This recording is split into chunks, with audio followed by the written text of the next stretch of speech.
வெள்ளிக்கிழமைனாலே வீட்டில் கண்டிப்பாக பிரியாணி இருக்கணும். அது வெஜ்ஜோ நான்வெஜ்ஜோ பிரியாணியோட ஸ்மெல் இருந்தாலே போதும் கம்முன்னு சாப்பிட்ருவாங்க. இன்னைக்கு பன்னீர் பிரியாணி எப்படி செய்யுதுன்னு பார்த்தரலாம். இதுக்கு குக்கரில் கொஞ்சம் ஆயில் ஆட் பண்ணிட்டு மிளகாய்த்தூள், உப்பு, கியூபா கட் பண்ணி வச்சிருக்க பன்னீரையும் ஆட் பண்ணி நல்லா ஃப்ரை பண்ணிட்டு தனியாக எடுத்து வச்சுக்கலாம்.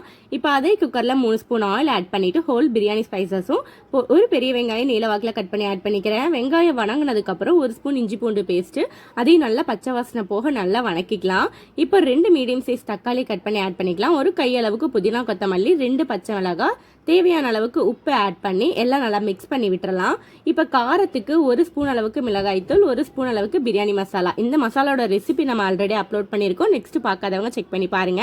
இப்போ கொஞ்சமா தயிர் ஆட் பண்ணி நல்லா பச்சை வாசனை போக நல்லா மணம் வர வரைக்கும் நல்லா வணக்கி விட்டுடலாம். இப்போ அரிசிக்கு தேவையான அளவுக்கு தண்ணி ஊற்றி 1/2 மணி நேரம் ஊற வச்ச பாஸ்மதி ரைஸ் ஃப்ரை பண்ணி வச்சிருக்க பன்னீரையும் ஆட் பண்ணிட்டு ஃபைனலா 1 ஸ்பூன் நெய் ஆட் பண்ணி 2 விசில் விட்டுட்டு ஃபுல்லா ஸ்டீம் அடங்கினதுக்கு அப்புறம் ஓபன் பண்ணி பாருங்க. வீடே மணக்கிற அளவுக்கு பன்னீர் பிரியாணி ரெடி ஆயிரும். ட்ரை பண்ணி பார்த்துட்டு எப்படி இருந்ததுங்கிறத மறக்காம கமெண்ட் பண்ணுங்க.